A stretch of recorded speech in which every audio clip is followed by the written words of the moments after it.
الله وبركاته. إن الحمد لله نحمده ونستعينه ونستغفره ونؤمن به ونتوكل عليه ونعوذ بالله من شرور أنفسنا ومن سيئات أعمالنا. من يهده الله فلا مضل له ومن يضلل فلا هادي له وأشهد أن لا إله إلا الله وحده لا شريك له وأشهد أن محمدا عبده ورسوله. أما بعد فإن خير الحديث كتاب الله وخير الهدي هدي محمد صلى الله عليه وسلم وشر الأمور محدثاتها وكل محدثة بدعة وكل بدعة ضلالة وكل ضلالة في النار. أعوذ بالله من الشيطان الرجيم. بسم الله الرحمن الرحيم. يا أيها الذين آمنوا اتقوا الله حق تقاته ولا تموتن إلا وأنتم مسلمون. يا أيها الناس اتقوا ربكم الذي خلقكم من نفس واحدة وخلق منها زوجها وبث منهما رجالا كثيرا ونساء واتقوا الله الذي تساءلون به والأرحام إن الله كان عليكم رقيبا. يا أيها الذين آمنوا اتقوا الله وقولوا قولا سديدا يصلح لكم أعمالكم ويغفر لكم ذنوبكم ومن يطع الله ورسوله فقد فاز فوزا عظيما. وقال الله عز وجل في كتابه العزيز وإنك لعلى خلق عظيم. سورة القلم آیت نمبر 4. حاضرین جمعہ، میرے دینی و ملی بھائیوں، ہر طرح کی تعریف، حمد و ثنا، بڑائی، بزرگی اس وحدہ لا شریک مالک ارض و سما کے لیے ہے، جس نے ہمیں اس دنیا میں ایک خاص مقصد کے لیے پیدا کیا ہے، اور وہ مقصد ہے اس کی عبادت کرنا، اس کی عبادت میں کسی کو شریک نہ ٹھہرانا۔ درود و سلام نازل ہو آخری نبی احمد مجتبی محمد اکرم صلی اللہ علیہ وسلم کی ذات گرامی پر۔ حضرات، آج کے اس خطبہ جمعہ کے لیے میں نے جس موضوع کو چنا ہے وہ ایک عام سا موضوع ہے، اور وہ ہے اسلام میں حسن اخلاق کی فضیلت۔ اسلام میں حسن اخلاق کی اہمیت یا ویلو۔ سب سے پہلے میرے بھائیوں، ہم یہ سمجھتے ہیں کہ اخلاق کسے کہتے ہیں، کیونکہ جب تک اخلاق نہیں سمجھیں گے تب تک آدھے گھنٹے کی گفتگو بھی ہمیں سمجھ میں نہیں آئے گی۔ اس وجہ سے سب سے پہلے جو ٹاپک ہے اس کی وضاحت ہو جائے۔ کیریکٹر یا اخلاق کسے کہا جاتا ہے؟ ہم اور آپ جانتے ہیں کہ ہم جس سماج میں رہتے ہیں اس دنیا میں آنے کے بعد جس معاشرے میں ہم سانس لیتے ہیں اس معاشرے میں ہمارا واسطہ کئی لوگوں سے رہتا ہے، کئی لوگوں سے ملاقاتیں ہماری ہوتی ہیں۔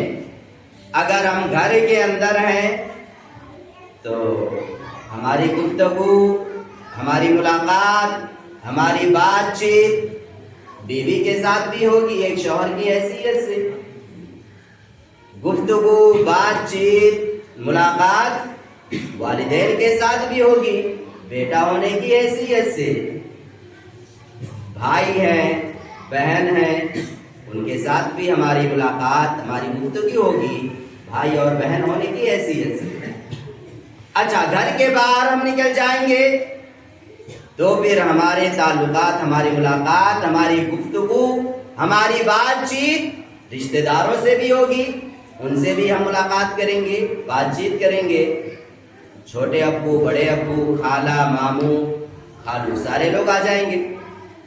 اچھا، اور آگے نکل جائیں گے، مارکیٹ میں جائیں گے، بزنس کر رہے ہیں، کسٹمر سے ہماری ملاقات ہوگی، گفتگو ہوگی، اس سے بات چیت کریں گے، گفتگو کریں گے۔ اسی طریقے سے کسی کمپنی کے ہم ہیڈ ہیں، سپروائزر ہیں، ہماری ماتحتی میں لوگ کام کریں گے، نوکر ہوں گے، ان کے ساتھ ہمارا معاملہ کیا ہونا چاہیے، کس طریقے سے گفتگو کرنا چاہیے، انہی ساری چیزوں کو جب اکٹھا کر لیا جائے گا تو پھر اسے کہیں گے اخلاق۔ جانتے ہیں اخلاق اچھے بھی ہو سکتے ہیں، برے بھی ہو سکتے ہیں، اچھے کیریکٹر کے بھی ہم حامل ہو سکتے ہیں اور غلط اخلاق کے بھی ہم عادی ہو سکتے ہیں۔ ہمیں کرنا کیا ہے؟ ایک مسلمان ہونے کی حیثیت سے میرے بھائیوں ہمیں کرنا یہ ہے، ایک مسلمان ہونے کی حیثیت سے زندگی کے تمام شعبوں میں، زندگی کے تمام حصوں میں، گھر سے لے کر کے بازار تک، جس سے بھی ہماری ملاقات ہو، گفتگو ہو، لین دین ہو، معاملہ ہو، خرید و فروخت ہو، سارے لوگوں کے ساتھ اچھے اخلاق کے ساتھ پیش آئیں، نرم لہجے میں گفتگو کریں، عمر میں بڑے ہیں ادب اور احترام سے گفتگو کریں، عمر میں چھوٹے ہیں تو پھر شفقت کے ساتھ گفتگو کریں، کسٹمر ہے اچھے انداز میں گفتگو کریں، اسے دھوکہ نہ دیں، اس سے جھوٹ نہ بولیں، معاشرے کے اندر جی رہے ہیں، کسی کی غیبت مت کیجیے، کسی کے تعلق سے اپنے دل میں کینہ، کپٹ، بغض و حسد مت رکھیے، سماج میں جی رہے ہیں، وعدہ خلافی مت کیجیے، جس چیز کا وعدہ کر لیا ہے اسے مکمل کیجیے۔ تو اس طرح کی تمام چیزوں پر عمل کریں گے تو پھر ہمارے اخلاق اچھے ہو جائیں گے۔ اچھا چلو، اچھے اخلاق کے ہم پابند ہو جاتے ہیں۔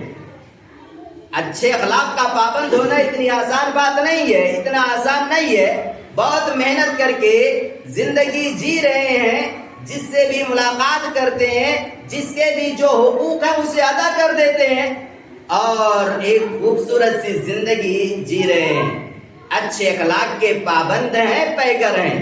اب فائدہ کیا ہوگا؟ فائدہ کیا؟ کچھ تو ہونا چاہیے فائدہ، اگر اچھے اخلاق والے بنتے ہیں تو کچھ تو فائدہ ہونا چاہیے۔ غلط اخلاق اگر اپناتے ہیں، جھوٹ بولتے ہیں، بزنس کر رہے ہیں، جھوٹ بولتے ہیں تو فائدہ ہی فائدہ نظر آتا ہے، غیبت کرتے ہیں تب بھی کہیں نہ کہیں فائدہ ملتا ہے، گرچہ وہ فائدہ ایسا ہے جو صرف دکھتا ہے، حقیقت سے اس کا کوئی تعلق نہیں۔ میرے بھائیو، شریعت میں حسن اخلاق کے بہت ساری باتیں ذکر کی گئی ہیں، بہت اونچا مقام شریعت نے حسن اخلاق کو دیا ہے۔ نبی اکرم صلی اللہ علیہ وسلم اس دنیا کے اندر جب بھیجے گئے تھے، یہ دنیا اخلاق سے بالکل حسن اخلاق سے ہٹ چکی تھی، معاشرہ تباہی کے دہانے پر تھا، حسن اخلاق نام کی چیز معاشرے کے لوگوں میں موجود نہیں تھی، نبی جب اس دنیا میں تشریف لاتے ہیں، آپ کے اس دنیا میں آنے کا جہاں ایک مقصد توحید ہوتا ہے، جہاں ایک مقصد اور سب سے بنیادی مقصد ہوتا ہے کہ پوری قوم کو، پوری دنیا کو صرف ایک رب واحد کی دعوت دی جائے، پوری دنیا والوں کو صرف ایک رب کی عبادت کی دعوت دی جائے، وہیں پر ایک بنیادی مقصد ہوتا ہے، بعثت لأتمم مکارم الاخلاق، میرے بھیجے جانے کے مقاصد میں سے توحید کے بعد سب سے بنیادی جو مقصد ہے، جو ہدف ہے، وہ حسن اخلاق کو مکمل کرنا ہے، وہ پوری انسانیت کو جہاں ایک رب کی عبادت کی دعوت دینا ہے، وہیں پر پوری انسانیت کو، پورے سماج کو، پورے معاشرہ کو، پورے خاندان کو اچھے کیریکٹر کا بھی پابند بنا دینا ہے، اچھے اخلاق والا بھی بنا دینا ہے، جس کے جو حقوق ہیں وہ حقوق اسے دے دیے جائیں، غیبت نہ کی جائے، جھوٹ نہ بولیں، اسی طریقے سے وعدے کی خلاف ورزی نہ کریں، اسی طریقے سے جس کے جو حقوق ہیں، بیٹیوں کے جو حقوق شریعت نے متعین کیے ہیں، اسے ہم ان تک پہنچا دیں۔ جب ان ساری چیزوں کو مکمل کریں گے تب ہمارے اخلاق اچھے ہوں گے، اور نبی کے بھیجے جانے کے مقاصد میں سے توحید کے بعد سب سے بنیادی مقصد جو تھا وہ یہی تھا کہ انسانیت کو اچھے اخلاق کے راستے کی رہنمائی کر دی جائے۔ پیارے رسول صلی اللہ علیہ وسلم نے فرمایا، اکمل المؤمنین ایمانا احسنہم خلقا۔ اس دنیا کے اندر ہر شخص دعویٰ کر سکتا ہے، میں مومن ہوں، میں مسلمان ہوں، نماز پڑھتا ہوں، زکوٰۃ دیتا ہوں، روزہ رکھتا ہوں، صدقہ و خیرات کرتا ہوں، اگر اللہ تعالیٰ نے زیادہ پیسہ دیا تو حج بھی میں نے کیا ہے، میں مومن ہوں، مسلمان ہوں۔ مانتے ہیں مومن ہیں، مسلمان ہیں، لیکن سارے لوگ ایک ہی صف میں کھڑے، سارے لوگوں کا یکساں مقام ہے؟ ہرگز نہیں میرے بھائیوں۔ آپ صلی اللہ علیہ وسلم نے فرمایا، اکمل المؤمنین ایمانا احسنہم خلقا، مومنین میں سب سے کامل ترین ایمان والے، جن لوگوں کا ایمان مکمل ہے، جن لوگوں کا ایمان زیادہ ہے، اور وہ کون لوگ ہیں؟ جن کے اخلاق اچھے ہیں، گڈ کیریکٹر والے جو لوگ ہیں، جن کا لین دین، تعامل، گفتگو، ساری چیزیں کیا ہیں؟ شریعت کے حدود میں ہیں، وہ لوگ کیا ہیں؟ اچھے اخلاق والے ہیں۔ اور یاد رکھیے، ایمان کا سب سے اعلیٰ مقام، رتبہ جو شریعت نے متعین کیا ہے وہ حسن اخلاق ہے۔ سب سے اعلیٰ مقام ایمان کا جو ہو سکتا ہے وہ حسن اخلاق ہے۔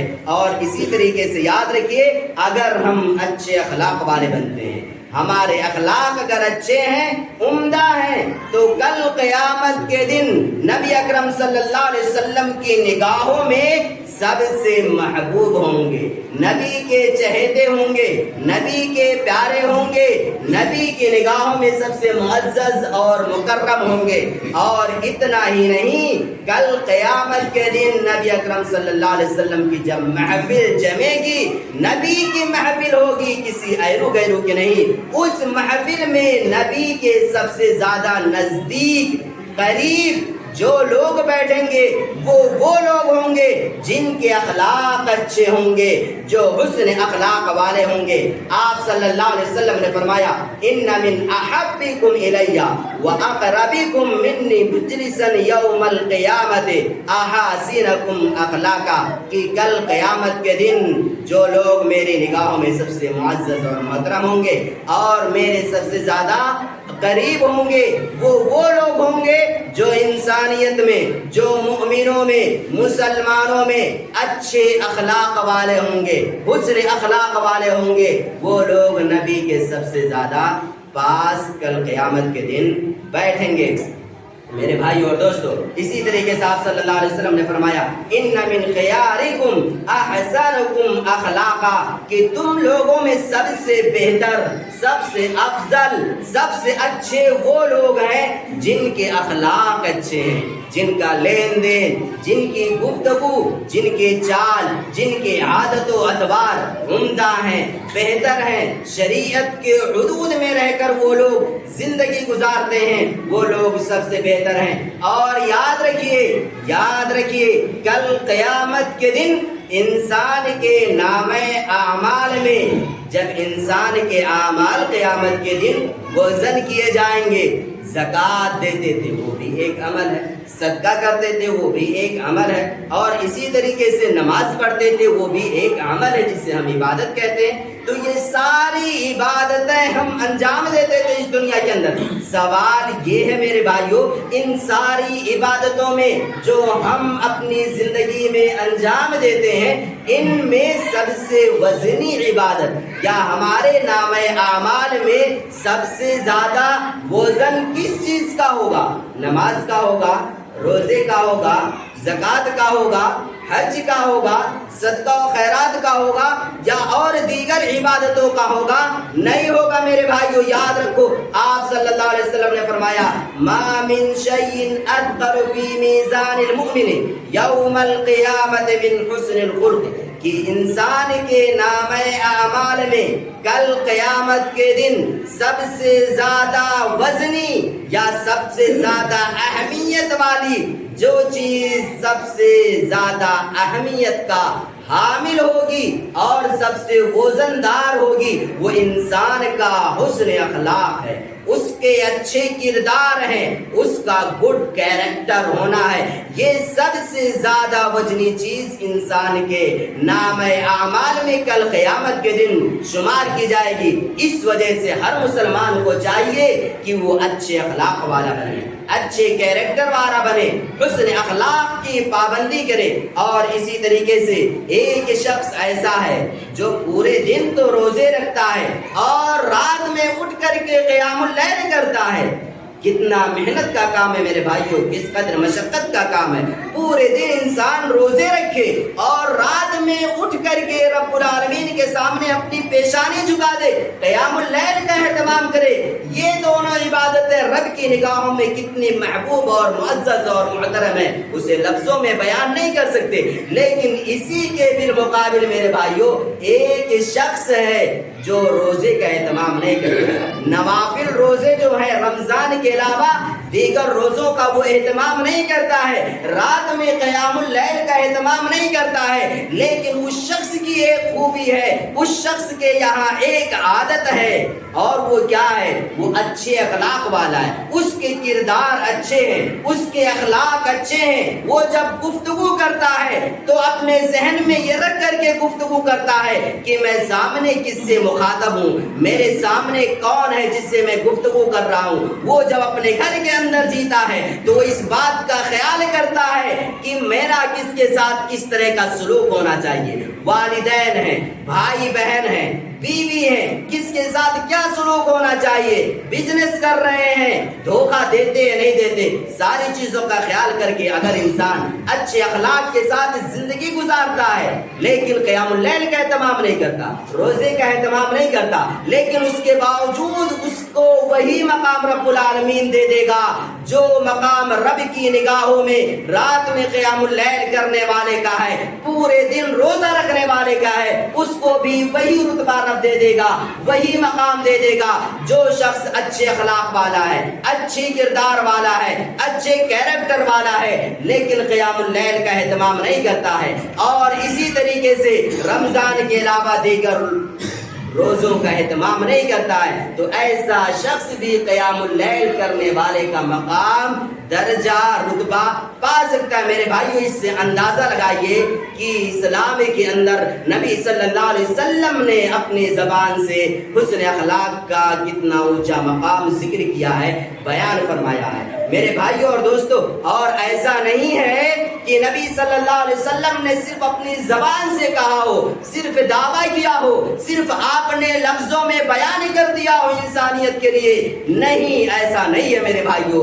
نبی کی سیرت دیکھیے، نبی اکرم صلی اللہ علیہ وسلم کی لائف سٹوری دیکھیے، زندگی کے ایک ایک گوشے کا مطالعہ کر لیجئے، زندگی کے ایک ایک حصے کا مطالعہ کر لیجئے، گھر سے لے کر کے بازار تک، مارکیٹ تک، چاہے شوہر ہونے کی حیثیت سے، چاہے باپ ہونے کی حیثیت سے، یا پھر چاہے ایک گھر کا مالک ہونے کی حیثیت سے، یا پھر کسی فوج کا کمانڈر ہونے کی حیثیت سے، یا پھر تمام مسلمانوں میں سب سے اونچا رتبہ والا ہونے کی حیثیت سے سارے پہلوؤں کا جائزہ لے لیجئے، کوئی پہلو حسن اخلاق سے خالی نظر نہیں آئے گا۔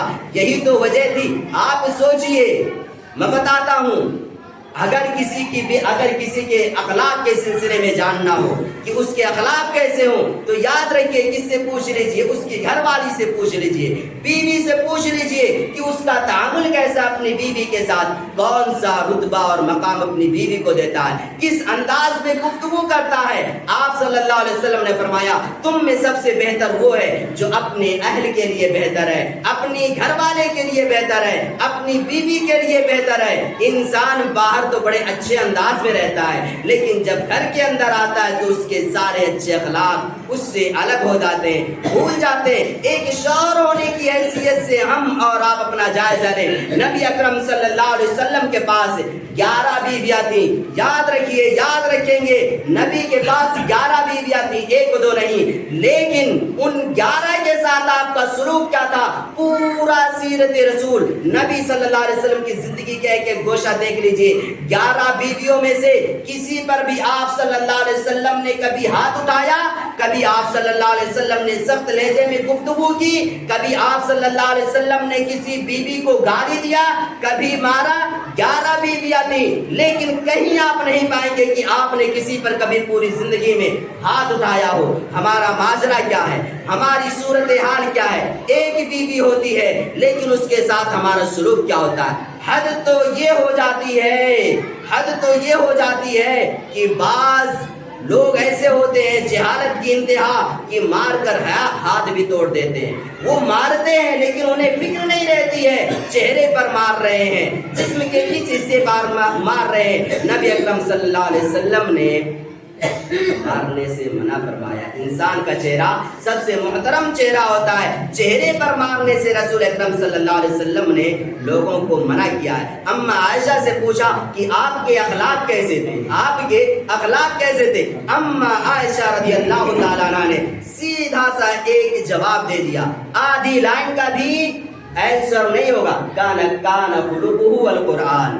اگر آئے ہو نبی کے اخلاق پوچھنے کے لیے، نبی کے اخلاق پوچھنے کے لیے، تو جاؤ قرآن کریم کا مطالعہ کر لو۔ 30 پاروں پر یہ جو قرآن موجود ہے، جاؤ اسی کو پڑھ لو، یہی نبی کے اخلاق ہیں۔ نبی کے اخلاق ایسے تھے۔ میرے بھائیو، اگر مالک ہیں، گھر کے مالک ہیں، ہماری ماتحتی میں لوگ کام کرتے ہیں، کوئی غلام ہے کام کر رہا ہے، تو اس کے ساتھ ہمارا سلوک کیا ہونا چاہیے؟ کس انداز میں اس سے گفتگو کرنا چاہیے؟ کس انداز میں اس سے مخاطب ہونا چاہیے؟ یہ بھی چیز اگر ڈھونڈیں گے تو نبی اکرم صلی اللہ علیہ وسلم کی سیرت میں ہمیں ملے گی۔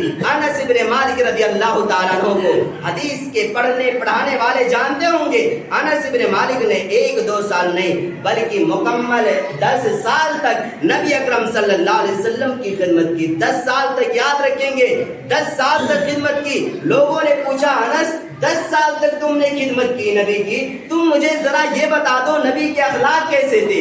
نبی تم سے مخاطب کیسے ہوتے تھے؟ نبی تم سے گفتگو کیسے کرتے تھے؟ نبی تم نے کبھی ڈانٹا ہے کہ نہیں؟ نبی اکرم صلی اللہ علیہ وسلم نے تم پر کبھی ہاتھ اٹھایا کہ نہیں؟ انس بن مالک نے کہا 10 سال تک خدمت کیا ہے، 10 سال تک، لیکن پورے 10 سال کے اندر کبھی بھی ایک لمحے کے لیے نبی اکرم صلی اللہ علیہ وسلم نے مجھے ڈانٹا نہیں ہے، مجھے مارا نہیں ہے، سخت لہجے میں گفتگو نہیں کی ہے۔ تو ہم اس نبی کے امت ہیں، ہم اس نبی کے ماننے کے دعوے دار ہیں۔ ہمارے کردار کیا ہیں، ہمارے اخلاق کیا ہیں؟ ایک دن کے لیے ہمارے گھر کوئی کام کرنے کے لیے آ جائے، 1 مہینے کے لیے کام کرنے کے لیے آ جائے، کون سی گالیاں ہیں جو زبان سے نہیں نکال دیتے؟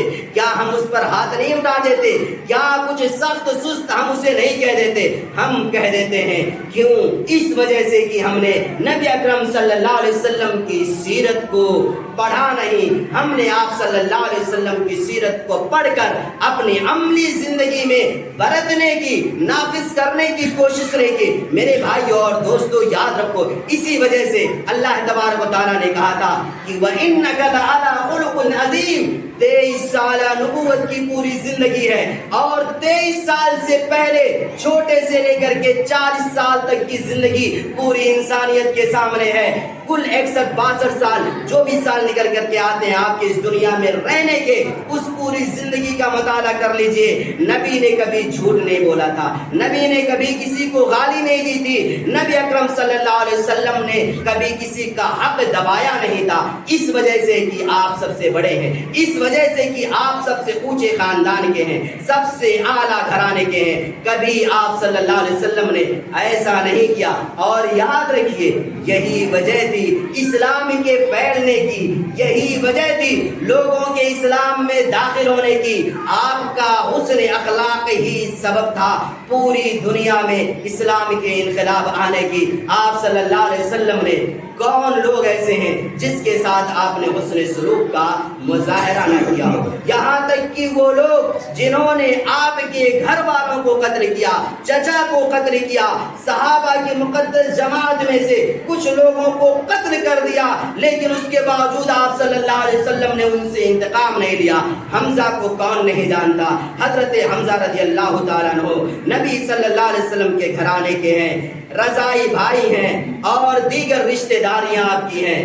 آپ کو قتل کر دیا گیا، جسم کے انگ انگ کو الگ کر دیا گیا، ہاتھ الگ، پیر الگ، کان الگ، سب کچھ الگ کر دیا گیا، اور وہی شخص ہے بعد میں اسلام لے کر کے آتا ہے۔ آپ چاہتے اس سے انتقام لے سکتے تھے، آپ چاہتے تو اس کے ساتھ جو کچھ کرنا چاہتے کر لیتے، لیکن آپ نے زبان تک حرکت نہیں دی تھی، آپ نے سخت سست نہیں کہا تھا، آپ نے صرف اتنا کہا تھا اس شخص سے کہ سنو، تم نے میرے چچا کو جان سے مارا ہے، بس میری نگاہوں کے سامنے مت آیا کرو، اتنا کرو، میری نگاہوں کے سامنے مت آیا کرو۔ جب تم میری نگاہوں کے سامنے آتے ہو میرا چچا یاد آ جاتا ہے، وہ حمزہ یاد آ جاتے ہیں، میرے پیچھے رہا کرو۔ آپ نے اس سے زیادہ کچھ نہیں کہا۔ ثمامہ ابن وسال کو کون نہیں جانتا؟ کئی صحابہ اکرام کو انہوں نے جان سے مار ڈالا تھا، نبی کے مجلس میں لائے گئے، محفل میں لائے گئے۔ آپ چاہتے تو ثمامہ سے انتقام لے سکتے تھے، بدلہ لے سکتے تھے، لیکن آپ صلی اللہ علیہ وسلم نے ثمامہ کو کچھ نہیں کہا۔ کہا ان کے کھانے پینے کا انتظام کرو، اٹھنے کا دودھ پلاؤ، رہنے کا انتظام کرو۔ بعد میں نبی صلی اللہ علیہ وسلم نے پہلے ثمامہ سے پوچھا، ثمامہ کا جواب تھا، تمہارے چہرے سے خراب بدتر چہرہ روئے زمین پر کوئی اور چہرہ نہیں ہے۔ سوچو تو صحیح، کس کے چہرے پہ گفتگو کر رہے ہیں؟ کائنات نے اس سے خوبصورت چہرہ دیکھا ہی نہیں تھا۔ نبی سے زیادہ خوبصورت کون تھا؟ اتنے حسین و جمیل، اتنے حسین و جمیل، لیکن وہی ثمامہ بن وسال کا سنو محمد، تمہارے چہرے سے بدتر چہرہ روئے زمین پر کوئی اور چہرہ نہیں ہے۔ نبی نے کہا ثمامہ اپنی نگاہیں تو اٹھا دو ذرا، ایک بار دیکھ لو اس چہرے کو، اس کے بعد میں پھر تم کچھ کہنا۔ آپ صلی اللہ علیہ وسلم نے ثمامہ کے ساتھ حسن اخلاق کا معاملہ کیا۔ ثمامہ نے چہرہ اٹھایا، اٹھانے کے بعد پھر کہا سنو، آج اسلام قبول کرتا ہوں، اور اسلام قبول کرنے کے ساتھ میں پوری دنیا والوں کے سامنے یہ بھی اعلان کر دیتا ہوں کہ پوری دنیا کے اندر اس روئے زمین پر نبی کے چہرے سے زیادہ محترم، نبی کے چہرے سے زیادہ خوبصورت، نبی کے چہرے سے زیادہ حسین و جمیل والا چہرہ روئے زمین پر کوئی اور چہرہ نہیں ہے۔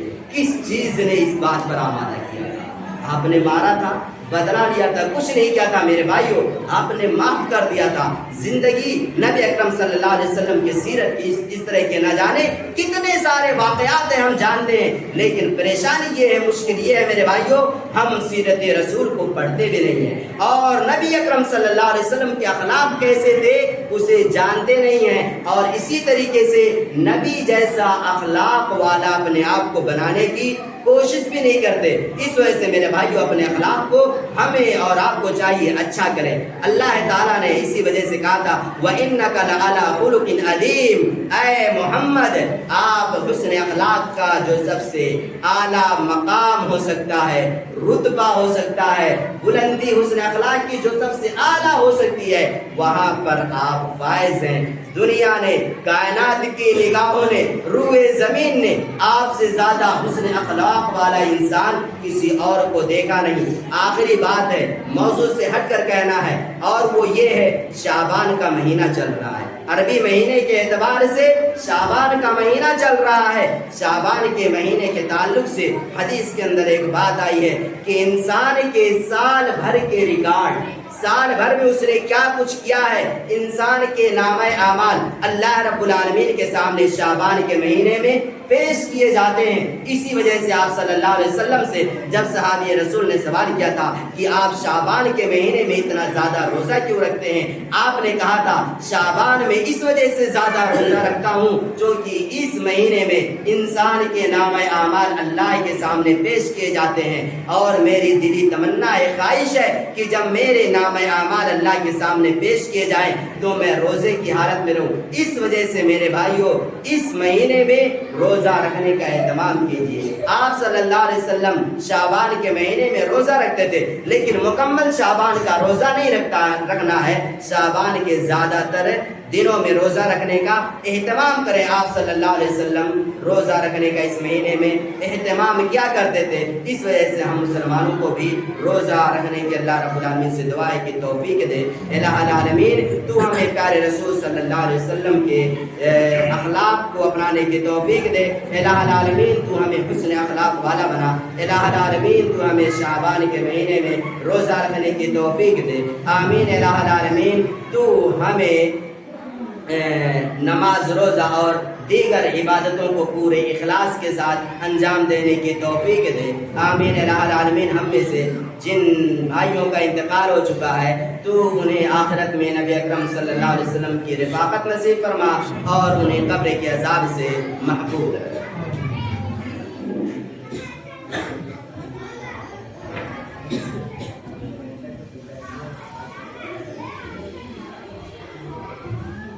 إن الحمد لله نحمده ونستعينه ونستغفره ونؤمن به ونتوكل عليه ونعوذ بالله من شرور أنفسنا ومن سيئات أعمالنا.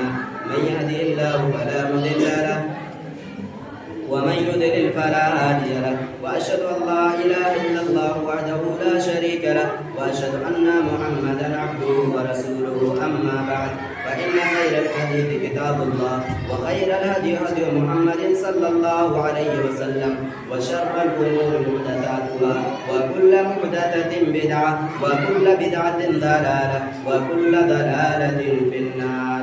أعوذ بالله من الشيطان الرجيم. بسم الله الرحمن الرحيم. اللهم صل على محمد وعلى آل محمد كما صليت على إبراهيم وعلى آل إبراهيم إنك حميد مجيد. اللهم بارك على محمد وعلى آل محمد كما باركت على إبراهيم وعلى آل إبراهيم إنك حميد مجيد.